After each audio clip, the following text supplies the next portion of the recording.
Hi, and welcome to the next video in my LCS preview series where we're going to cover CLG, Counter Logic Gaming. This team chose not to make any moves this offseason. The starting five are the starting five. This squad was given a lot of credit from, I believe, Peter Dunn and others this past offseason as one of the hardest working teams last season in scrims and champions queue and solo queue and things like that, and they reaped the rewards of that hard work by being competitive, surprisingly, given the roster. So last year the team went 17 and 19 overall. Their academy team went 13, 15 and 8, and then CLG Faith went 6 and 4. That is their third tier amateur team. The coaches Think Hard went 64 and 80 over his career as a coach. So, middle of the road coach. This team has not made any moves. The average age of this team is 23 years old, which is actually older than 100 Thieves. Dokla at 25 years old in top lane did very well last split, had the split of his career, honestly, and it came as a big surprise. A 2-3 KDA, 8-8 CS per minute, 49-6 KP. That has strong split push island vibes. To be under 50% KP is something. We don't see that very often, at least based on summer numbers, because the meta shifted and the top laners were more involved than they were in spring. Dokla continued that spring mantra of kind of being on an island, which resulted in him getting ahead in his matchups in the 8-8 CS per minute. 553 damage per minute, 24 damage share, 22-6 gold share, 2 solo kills in 18 games, 8 champions. Yone, Gwen, and Jace being his most played. Yone and Jace definitely sticking out as carry champions, not something we saw very much in the meta last year. Jenkins at 23 years old is the backup. He played in spring for the team. These stats are from Academy in summer. 2-6 KDA, 8 CS per minute, 54-7 KP. Middle of the road player, average at best. Has kicked between Academy and the LCS a bit over the years, but that's kind of where he is, like a bottom tier LCS top laner, a higher tier Academy top. 564 damage per minute, 23-7 damage share, 22-1 gold share, 17 solo kills across 34 games, played 9 champions, Gnar, Gwen, and GP being his most played. Bejani is the player they brought in for CLG Faith at 22 years old. I think these stats are from university. A 286 KDA, 836 CS per minute, 42.4 KP. 619 damage per minute, 21-9 gold share across 11 games, played 6 champions, Graves, Camille, and Riven. We'll see what he does. I think that this team is pretty set in stone at the upper 2 positions. Upper 2 levels of their depth chart between Dokla and Jenkins. It's going to be really hard for that third top laner to push for that spot, which is probably why they end up going with the 22-year-old instead of a much younger player. I do think there is an argument to be made for a really younger player, given that Dokla is 25 and Jenkins is 23, but maybe they also see the lack of opportunity right away and they don't want to come into that position. Jungle, you have Contracts at 23 years old, put up a 3-3 KDA, 5-6 CS per minute, 72.4 KP.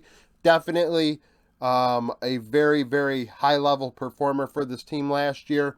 Played outstanding, probably was in some MVP conversations by some.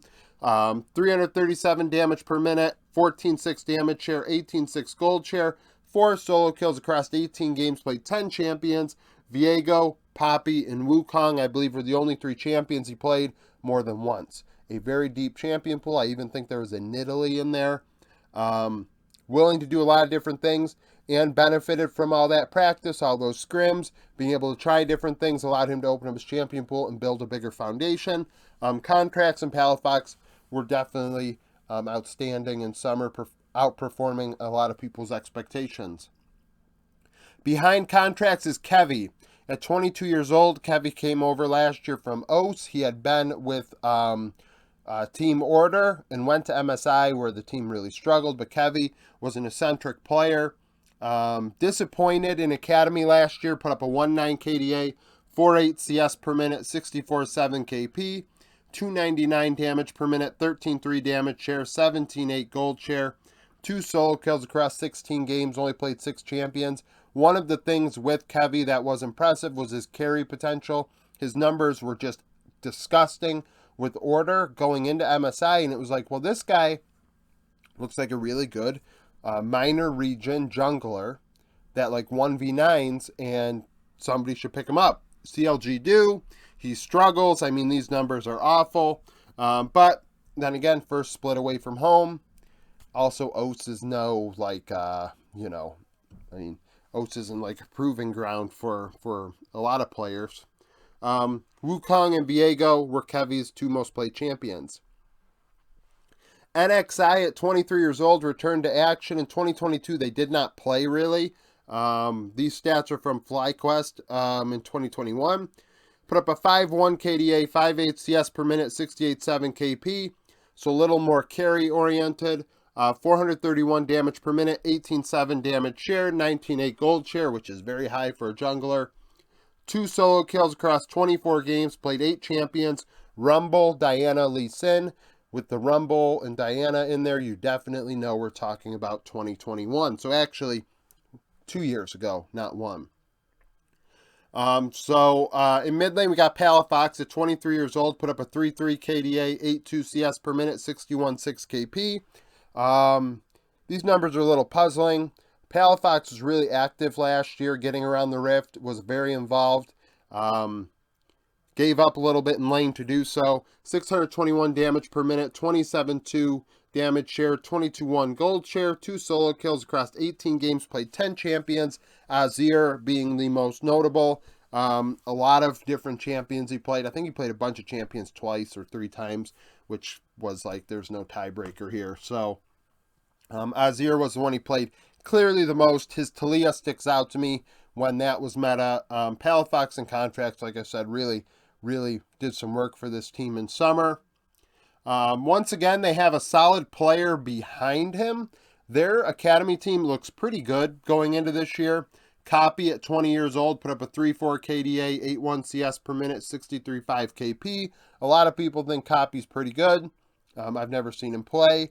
These stats indicate to me that he needs to be in academy still, but I digress. 601 damage per minute, 26.2 damage share, 21.2 gold share, so a little more carry oriented in terms of trying to deal damage. 13 solo kills across 36 games, 14 champions played, Victor, Ari, and Silas being the most played. Saronic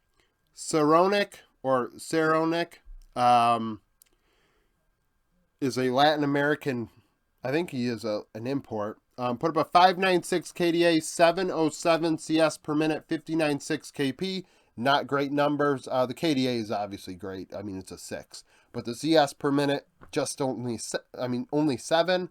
KP is 60. Those aren't going to cut it. 733 damage per minute. He does deal a lot of damage. 20.9 gold share. This is all across only 11 games. 7 champions, Rise, Syndra, and Vex being the most notable. So that is their 3rd tier team. CLG Faith's mid. Luger in bot lane. One of the younger players on the team. Actually, the bot lane is the youngest role on this team looking at it.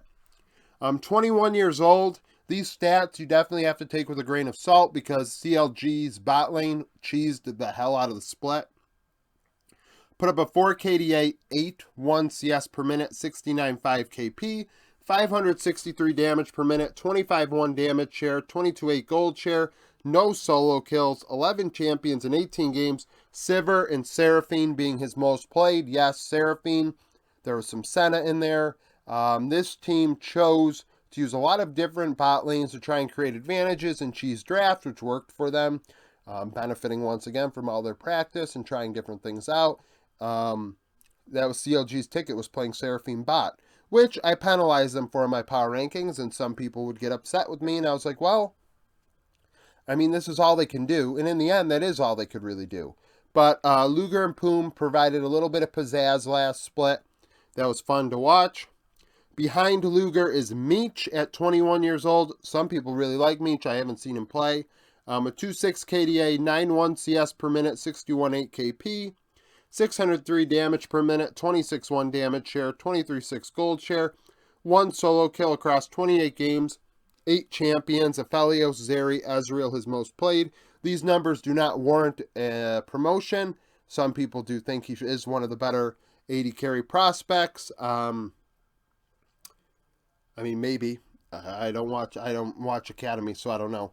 BMFX at 20 years old. I believe they're coming from 100 Thieves next and going to play for CLG Faith. Put up a 3.2 KDA, 6.5 CS per minute, 60.2 KP. This, similar to Luger, actually, which works for this team. BMFX played a lot of different stuff in bot lane last year. 484 damage per minute, only a 20.5 damage share. 19.7 gold share. Those are very low numbers. 1 solo kill, 36 games, 11 champions played. Senna, most played, hence why the numbers are the way they are. Senna, Aphelios, and Callista, most played. Poom at 23 years old is the support. Put up a 3 KDA, 71.9 KP, 2.29 vision score per minute, 3-1. One ward cleared every 3 minutes.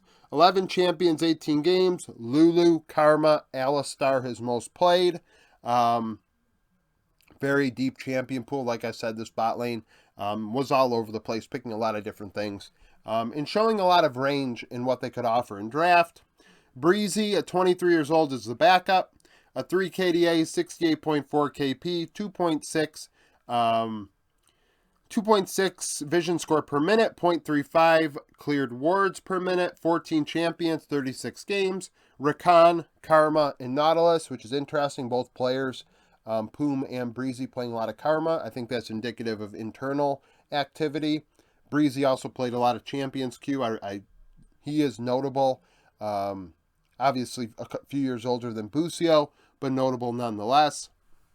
Sketch has been brought in to play for CLG Faith at support. They are a role swapped AD carry, so there are no stats to go off of coming from EG. So really, you think about it, they bring in a FlyQuest player, a C9 player, 100 Thieves, and EG. CLG are stocking the prospect pool with players from other orgs and cast-offs. I think their academy teams, though, is really solid. This team is going to benefit from internal scrims, I think, with the level of play they're going to get from their academy team. Jenkins, Kevy, NXI, Copy, Meech, and Breezy. I think that you'll be able to get some real good internal activity out of this club. And, you know, I hope that they are able to follow up that summer with another good spring. Maybe they find something that works for them, similar to the Seraphine situation. You know, can Dokla keep it going after having a great split of his career? We'll see. But yeah, so if you're a CLG fan, comment down below with your opinion. Like the video if you like it. Subscribe to the channel for daily League of Legends content. Follow me on Twitter. Join the Discord. Become a YouTube member. And thank you for watching.